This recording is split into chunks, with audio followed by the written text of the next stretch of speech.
If I decide that I want to eat one thing for dinner and my child wants to eat something else, then my child gets to eat something else. Let's get into today's topic.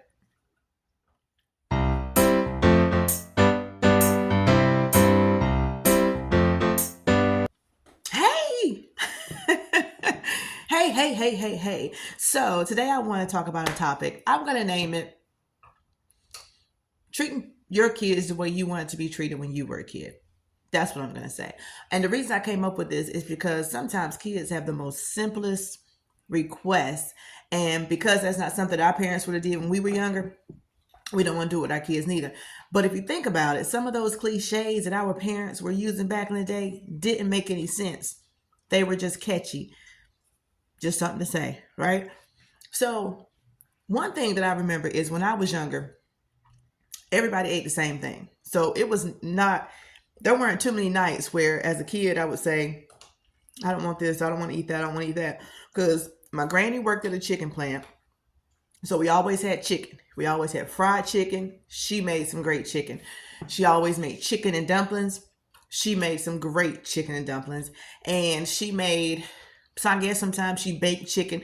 Whatever she did with chicken, it always tasted good. So there wasn't a night where we had chicken and I was like, I don't want chicken.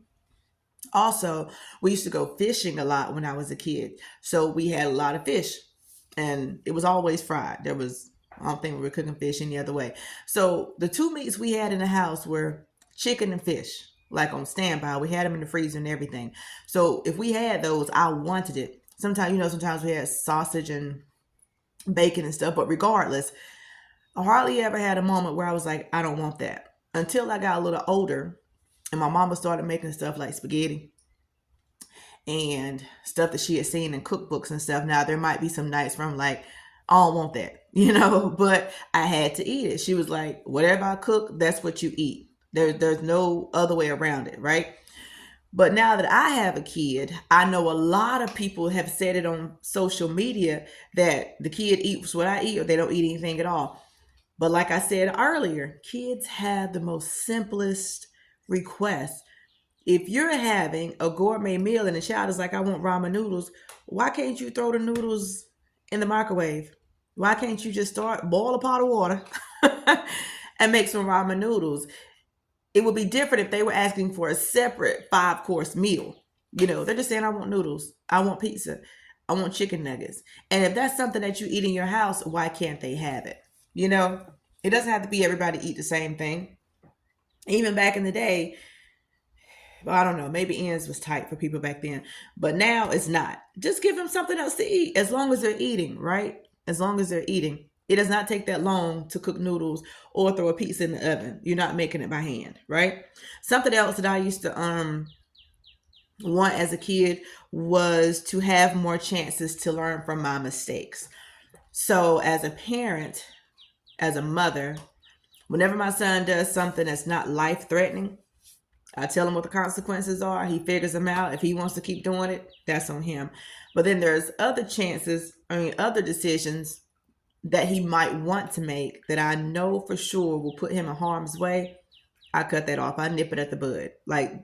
And I have to tell him this is why. Sometimes I have to give him example stories, and he doesn't like to hear those, but I'm trying to pound it in your head. This is not a good idea, okay? Or this is a good idea. But I wish that as a kid I had more chances to learn from my mistakes.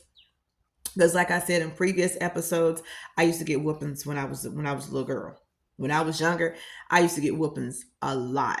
And it didn't matter if it was my first time making a mistake or if I was thinking about making a mistake, I always got whoopings. So I grew up in fear of things or in fear of trying things because I never got to learn on my own, or I thought I would get in trouble for just trying. You know what I'm saying? So I as a kid, I wish I had more chances to learn from my own mistakes. Okay. Something else, as a kid, I wish that I could have been corrected without feeling worthless. You know how sometimes parents with their kids and they say all this stuff, you stupid, you don't listen, you're lazy, all this stuff where you do something incorrectly the first time, second time, third time, it doesn't matter. And they're just telling you that you're worthless.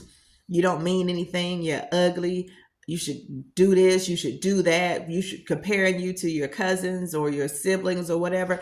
Yeah, I would like to be able to be corrected without feeling worthless after. So that's how I correct my son. And I hope that he feels the same way. But that's how I correct my son.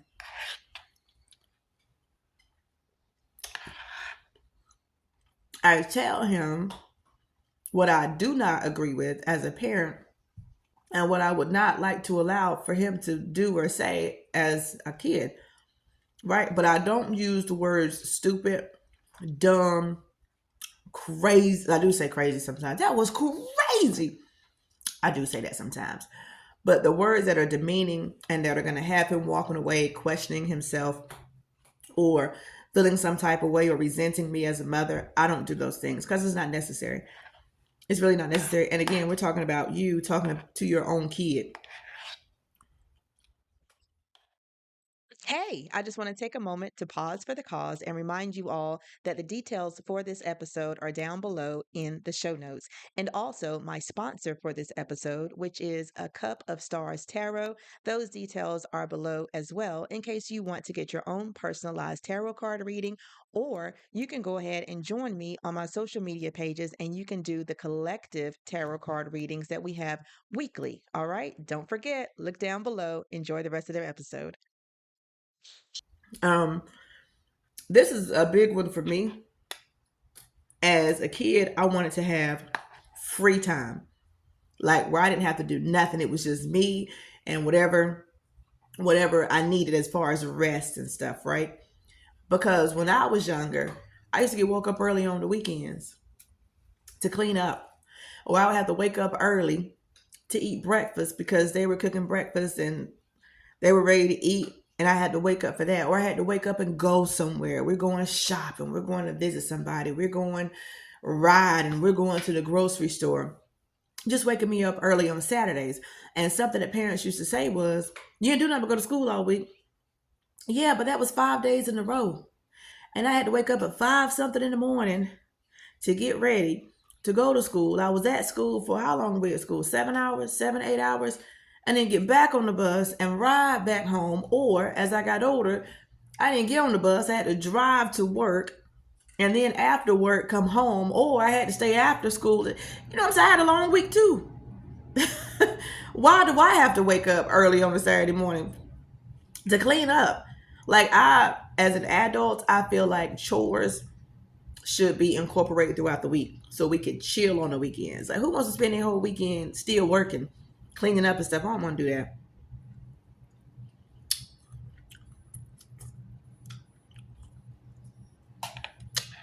That pecan, it look like a pecan. But yeah, so I don't wake my son up early on the weekends. If I'm cooking, he can hear me in the kitchen cooking. He can smell what I'm cooking, depending on what it is. And most of the time, I like to snack so much that I'm probably eating while I'm cooking breakfast. So by the time he actually gets up, I'll be hungry again. I can eat whatever it is I cook. So I eat cereal while I'm cooking breakfast. I'll eat ice cream when I'm cooking breakfast. I'll eat last night's leftovers while I'm cooking breakfast. But I don't wake him up to eat. No, no, I don't wake him up to eat. His body will tell him when he's hungry. I don't wake him up to clean up neither.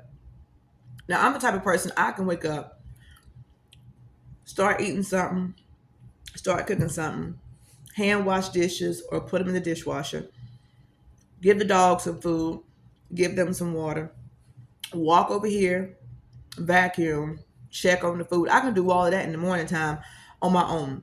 Start a load of laundry, take a load of laundry out and fold it, whatever I want to do. But I don't wake him up to do that because guess what? The laundry is not going nowhere. When he wakes up,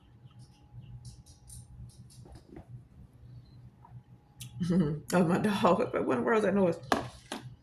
When he wakes up, he can get his clothes out of the dryer and fold them up, put them up. When he wakes up, he can help me finish cooking breakfast, or he can cook breakfast, or he can eat whatever he wants to eat if he doesn't want what I cook. He can sit on the couch. He can help wash dishes, take out the trash, whatever he wants to do. But all that can be done when he wakes up. What we gonna do? I think it's so backwards.